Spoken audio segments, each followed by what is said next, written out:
السلام علیکم سامعین، حاضر خدمت ہے فرحت اشتیاق کی ناول ہم سفر کی اگلی قسط۔ بس اب سویٹ ڈش کل کھا لینا، تمہاری دوا کو پہلے ہی دیر ہو گئی ہے، ابھی کھانے بیٹھی تو تمہاری میڈیسن اور نیند دونوں اور بھی لیٹ ہو جائیں گی۔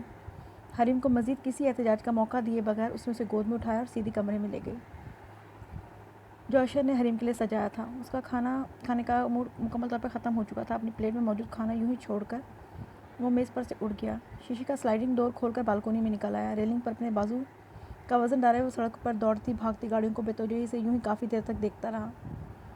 یوں ہی کھڑے کھڑے اسے سگریٹ کی طلب ہوئی تو اس نے اپنے کمرے میں سے سگریٹ کا پیکٹ اور لائٹر اٹھانے کے لیے وہ بالکونی سے واپس اندر آیا۔ اس کے ساتھ والا کمرہ بالکل حریم کا تھا۔ اس کے کمرے کے پاس سے گزرتے ہوئے اسے خرید کی غصیلی آواز سنائی دی، حریم میرا دماغ خراب مت کرو، دوائی کھانے میں اتنے نخرے، آدھا گھنٹہ ہو گیا تمہاری منتیں کرتے، اگر تم نے مجھے تنگ کیا اور دوا نہیں کھائی تو میں واقعی تمہیں ماروں گی۔ وہ ایک زوردار دھماکے کے دروازہ کھول کر اندر داخل ہو گیا۔ حریم اور خیرت دونوں نے سر گھما کے اسے دیکھا۔ خیرت ایک ہاتھ میں چمچ جس میں کوئی سیرپ لیے کھڑی تھی، حریم بیڈ پر منہ بسورے بیٹھی تھی۔ وہ کھانے کے وقت سے ضبط کر رہی تھی، پتہ نہیں کہاں کہاں اور کس کس چیز کا غصہ اس معصوم پر اتارنے کی کوشش کر رہی تھی۔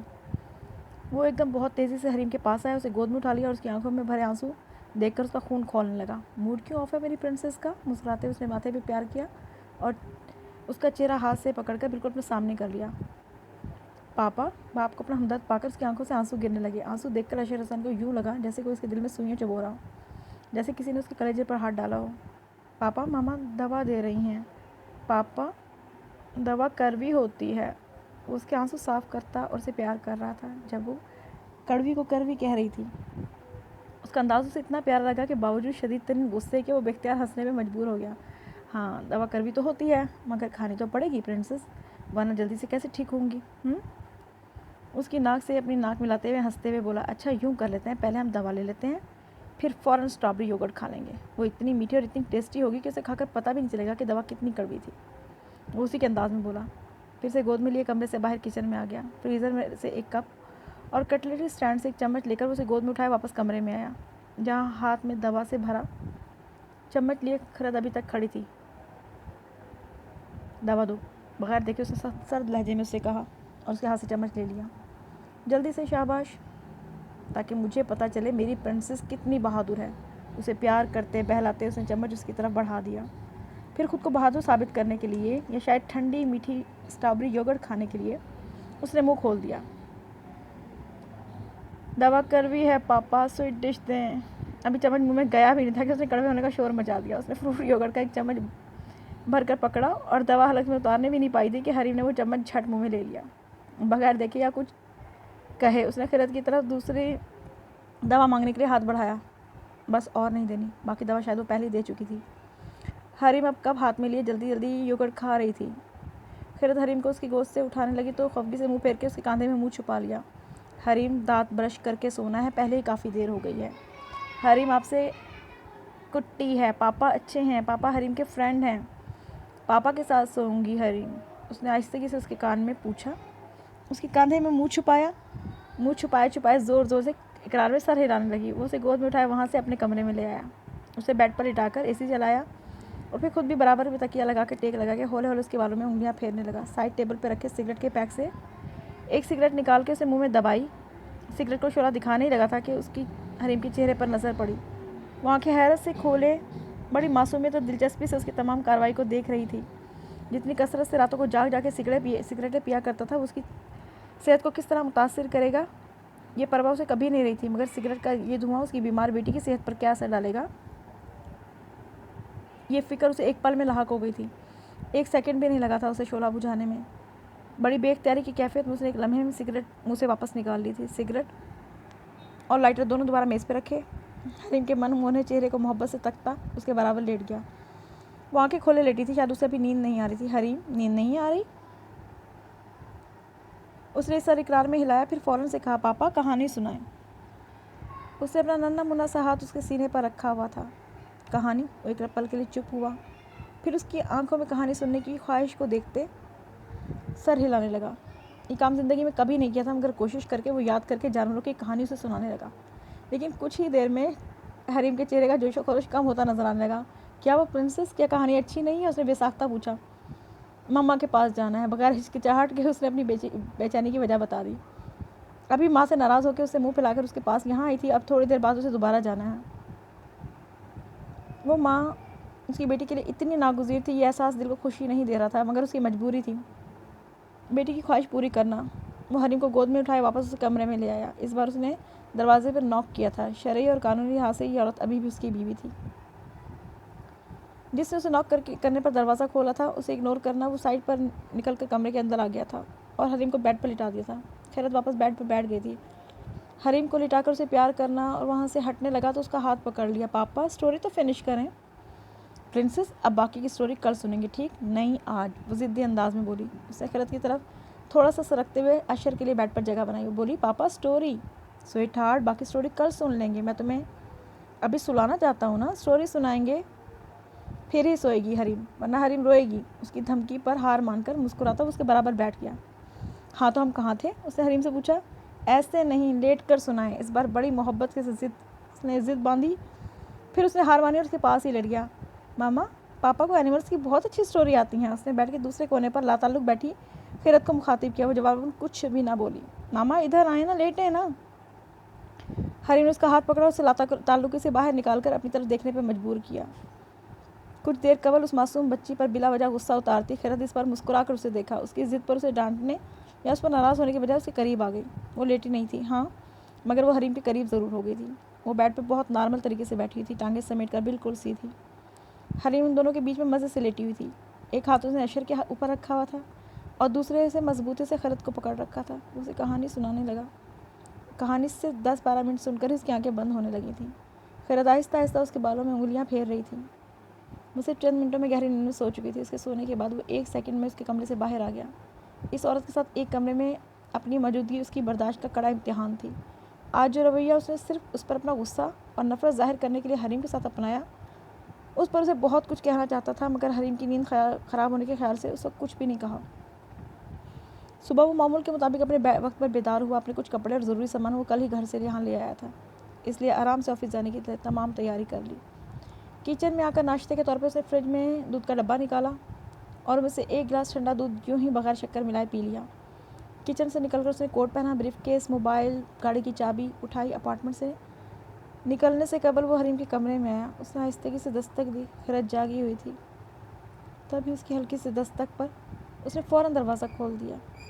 حریم کروٹ لیے خوب گہری نیند سو رہی تھی۔ وہ آہستہ سے چلتا اس کے قریب آیا، بہت آہستگی سے جھک کر اس کے ماتھے پہ پیار کیا، پھر خیرت کو اپنے ساتھ باہر آنے کا اشارہ کرتا کمرے سے نکل گیا۔ اس کے پیچھے پیچھے کمرے سے باہر آ گئی تھی۔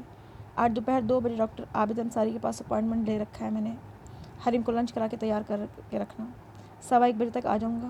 اس کا اب تک کا جو ٹریٹمنٹ ہو چکا وہ اور جو کچھ میڈیسن اسے دی جاتی رہی ہیں ان کی سب ڈیٹیلز، اس کے تمام ٹیسٹ رپورٹ سب کچھ تیار رکھنا، اسے سرد لہجے میں کہا۔ خیرت کے چہرے پر اس وقت لاتعلقی نہیں تھی، وہ پوری توجہ سے اس کی بات سن رہی تھی۔ ہاں، اس کی طرف دیکھنے والی اس کی نگاہیں ضرور سپاٹ اور بے تاثر تھیں۔ میں نے حریم کے لیے ایک میڈ کا بندوبست کیا ہے، زینب خاتون ہے اس کا نام۔ شاید ابھی 1 یا 2 گھنٹے میں وہ یہاں آ جائے گی۔ اس کے آ جانے کے بعد حریم کے سارے کام وہ خود کرے گی۔ میری بیٹی اسے نخرے دکھائے یا اس کا وقت برباد کرے، میں اسے سب کی تنخواہ دوں گا۔ تمہیں اب میری بیٹی کے کاموں اور اس کی دوا نہ لینے پر غصہ کرنے اور چڑھنے کی کوئی ضرورت نہیں ہے۔ کل رات میں نے بہت برداشت کر لیا، آئندہ کبھی تم اس پہ چلائیں اور اس کی آنکھوں میں نے آنسو دیکھے تو برداشت نہیں کروں گا۔ اس کے لہجے میں برف کی سی ٹھنڈک تھی۔ اس کے تاثرات 2 ٹوک اور نفرت بھرے تھے۔ وہ اپنی بات ختم کر کے لمبے لمبے ڈگ بھرتا اپارٹمنٹ سے باہر نکل گیا۔ اس شام وہ آفس سے قدرے جلدی آ گیا۔ بصیرت حسین تو اپنے معمول کے مطابق پہلے ہی گھر آ چکے تھے۔ یہ شام کی چائے کا وقت تھا، چنانچہ خیرت ان کے لیے چائے اور اس کے ساتھ ساتھ اپنے لیے ہلکے پھلکے اسنیک لے آئی تھی۔ ابھی ان لوگوں نے چائے پینا ہی شروع کی تھی کہ فریدہ بھی گھر آ گئی۔ اچھے وقت پر آ گئیں، آ جاؤ چائے پیو۔ چیز کیک کھاتے بصیرت حسین نے انہیں دیکھتے ہی کہا۔ اگر چائے خیرت نے بنائی ہے تو پیوں گی، ورنہ نہیں۔ پرس اور گاڑی کی چابی سینٹر ٹیبل پہ رکھتے صوفے پہ بیٹھتے ہوئے انہوں نے تعریف کے طور پر کہا۔ چائے بھی میں نے بنائی ہے ممی، اور چیز کیک بھی۔ آپ چکھ کر بتائیں کیسا بنا ہے۔ خیرت بصیرت حسین کو ابھی بھی ماموں ہی کہتی تھی، جبکہ فریدہ نے شادی کی ابتدائی کچھ ہی دنوں میں خود کو مومانی کہنے سے روک دیا تھا، یہ کہہ کے کہ انہیں بہو کے منہ سے خود کو مومانی کہلانے سے اجنبیت اور فاصلے کا احساس ہوتا ہے، سو ان کی خواہش پر خیرت انہیں اشر کی طرح ممی ہی کہنے لگی تھی۔ بصیرت حسین ہوں یا فریدہ، دونوں ہی کو چائے اور کافی صرف اور صرف خیرت کے ہاتھوں کی پسند آتی تھی۔ شام کی چائے پر تو سب کا اکٹھا ہونا بہت ہی کبھی کبھار ہوتا تھا۔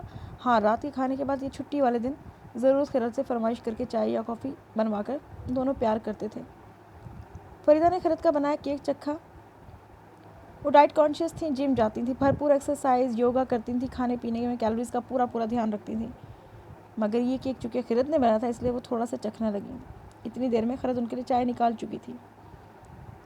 اس نے ان کے ہاتھ میں کپ پکڑا دیا اور خود بھی چائے پینے لگی۔ ہلکی پھلکی گپ شپ کے ساتھ وہ سب مل کر شام کی چائے کو بخوبی انجوائے کر رہے تھے۔ ابھی فریدہ نے چائے کا کپ خالی کر کے واپس ٹرے میں رکھا ہی تھا کہ نور افزا نے ان کے کچھ ملنے والی خواتین کی آمد کی اطلاع دے دی۔ میری بہت اچھی جاننے والی ہیں، اسلام آباد سے آئی ہوئی ہیں، آؤ خیرت تمہیں بھی ملواؤں۔ انہوں نے صوفے سے اٹھتے ہوئے خیرت کو اپنے ساتھ ڈرائنگ روم میں آنے کے لیے کہا۔ دونوں ساس بہو ڈرائنگ روم میں چلی گئیں تو حسب عادت ان کے درمیان دفتری معاملات زیر گفتگو آ گئے۔ تم خیرت کے ساتھ خوش تو ہو نا اشر؟ بزنس کی بات کرتے کرتے اچانک انہوں نے پوچھ لیا۔ آپ کو کیسا لگتا ہوں؟ ان کے یکدم موضوع بدل دینے پر لمحہ بھر کے حیران ہونے کے بعد زیر لب مسکرا کر اس نے جواب دیا۔ لگتے تو خوش ہو۔ وہ بھی جواب میں مسکرائے۔ پھر تو آپ کو بالکل غلط لگتا ہے۔ ان کی بات کی سنجیدگی سے نفی کر کے اس نے ایک پل کا توقف کیا اور پھر سنجیدگی سے بولا، میں صرف خوش نہیں ہوں بلکہ میں بہت زیادہ خوش ہوں۔ آپ کا انتخاب بہترین ہے ڈیڈی۔ میں خود اپنے لیے ڈھونڈنے نکلتا تو ایسی لڑکی کبھی نہیں ڈھونڈ سکتا تھا۔ وہ بہت انمول ہے، بہت نایاب ہے، دوسری لڑکیوں سے بہت مطمئن ہے۔ بصیرت حسین طمانیت بھرے انداز میں سرشاری سے مسکرائے۔ تمہیں خیرت کے ساتھ خوش دیکھ کر میں بہت خوش ہوں اشر، ورنہ شادی کے بعد شروع میں تم مجھے جتنے الجھے ہوئے اور ناخوش نظر آتے تھے نا، اس سے ہر پل میرے اندر ایک مجرمانہ احساس کروٹیں لیتا رہتا تھا۔ مجھے لگتا تھا کہ شاید اچھا بھائی ہونے کا ثبوت دیتے دیتے میں ایک بہت برا باپ ثابت ہو گیا ہوں۔ انہوں نے توقف کیا۔ خیرت مجھ سے تمہاری بہت تعریفیں کرتی ہے، پتہ ہے تمہیں؟ انہوں نے مسکراتے ہوئے اسے بتایا۔ اور اب تم نے اسے یونیورسٹی میں ایڈمیشن کروا دیا ہے، اس سے تو وہ بہت ہی خوش ہے۔ خیرت کو تو وہ بہت اچھی طرح جانتا تھا کہ خیرت خوش ہے۔ وہ شاید یہ سمجھ رہی تھی کہ یوں ہی رواداری میں اسے یونیورسٹی میں ایڈمیشن دلوانے کی بات کر گیا ہوں۔ اب اتنے دنوں بعد اپنی اس بات کی کہ اسے ماسٹرز میں ایڈمیشن دلوا دیا ہے تو وہ حیرت سے دیکھ رہی تھی اور بہت زیادہ خوش بھی تھی۔ تم اور خیرت ایک ساتھ خوش ہو، میرا دل دیکھ کر خوش ہوتا ہے۔ اللہ تم دونوں کو خوش رکھے ایک دوسرے کے ساتھ۔ تم دونوں یوں ہی ہنسی خوشی زندگی گزارو۔ اپنی اولاد کو خوش دیکھنے سے بڑی خوشی والدین کے لیے اور کوئی نہیں ہو سکتی۔ بس اب اللہ سے دعا ہے کہ وہ مجھے میرے پوتا پوتی کی خوشی اور دکھائے۔ مجھے ایسا لگے گا جیسے دنیا کی ساری نعمتیں مجھے مل گئی ہیں۔ وہ باپ کی محبت بھری دعاؤں کی بڑی سنجیدگی سے ان کو سن رہا تھا، مگر دعائیہ جملوں کے اختتام پر جو بات انہوں نے کہی اسے سننے کے سے ہی ان کے ذہن میں بے ساختہ خیرت آ گئی۔ اگر وہ بھی یہاں موجود ہوتی تو ڈیڈی کی دعا کے اس آخری حصے پر اس کا کیا رد عمل ہوتا؟ اس کا بے تحاشا سرخ پڑتا چہرہ اس کے تصور میں آ کے اسے ہنسنے میں مجبور کر رہا تھا اور وہ اپنی ہنسی بامشکل باپ سے چھپا رہا تھا۔ وہ اپنے دفتر کے کام سے لندن گیا تھا، مگر خیرت کے لیے کچھ شاپنگ کیے بغیر کیسے واپس آ سکتا تھا؟ جانے سے پہلے اس نے خیرت سے پوچھا تھا کہ وہ اس کے لیے کیا لائے، تو وہ پکی مشرقی بیوی ہونے کا ثبوت دیتے ہوئے، کچھ بھی نہیں، آپ خیریت سے واپس آ جائیں، مجھے اور کچھ نہیں چاہیے، میرے پاس سب کچھ ہے، کچھ بھی نہیں، کہہ کر بات ختم کر دیتی تھی۔ اس نے لندن میں مختلف جگہوں پر جو کچھ سمجھ میں آیا وہ سب لے ڈالا، ڈریسز، سویٹرز، ہینڈ بیگز، سن گلاسز، قیمتی پرفیوم، میک اپ کا سامان اور بھی کافی کچھ، مگر جو سب سے خاص اور سب سے قیمتی چیز اس نے اس کے لیے لی تھی وہ ایک نیکلس تھا۔ خیرت کی سالگرہ آنے والی تھی، وہ یہ نیکلس اس کی برتھ ڈے پر اسے دینا چاہتا تھا۔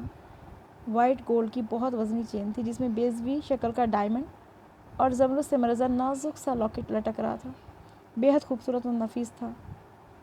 وہ لاکٹ درمیان سے کھلتا تھا اور ایک شرارت بھری مسکراہٹ آنکھوں میں لیے اس نے اس کے دونوں طرف اپنی ہی تصویریں لگا دی تھیں۔ اس کے واپس آنے کے اگلے روز خیرت کی سالگرہ تھی اور اس روز اس نے وہ نیکلس خود اپنے ہاتھوں سے اسے پہنایا اور خود جیولری باکس ہاتھ میں لے کر اس کے پیچھے کھڑا ہو گیا۔ خبردار، ابھی آنکھیں نہیں کھولنی۔ نیلے رنگ کے باکس میں سے نیکلس کو اسے باہر نکلتے تو تنبیہ کی اور اس کے پیچھے آ کر کھڑا ہو گیا۔ ہاں اب آنکھیں کھولو۔ بڑی محبت سے نیکلس اس نے اپنے ہاتھوں سے پہنایا تھا، وہ چین کا لاک لگا رہا تھا اور خیرت اپنی گردن میں سجے اس خوبصورت نیکلس کو اور کبھی آئینے میں نظر آتے اپنے عکس کو دیکھ رہی تھی۔ اس کے چہرے پر بڑی خوشی تھی۔ نیکلس آہستگی سے ہاتھ پھیرتے ہوئے اسے احساس ہوا کہ لاکٹ کھل سکتا ہے تو اس نے فوراً لاکٹ کھول لیا۔ اس میں میری تصویر کیوں نہیں ہے؟ دونوں طرف اپنی کیوں لگائی؟ تاکہ تمہارے آس پاس ہر طرف بس میں ہی رہوں۔ تم خود اتنی اپنے پاس نہ رہو جتنا میں تمہارے پاس رہنا چاہتا ہوں۔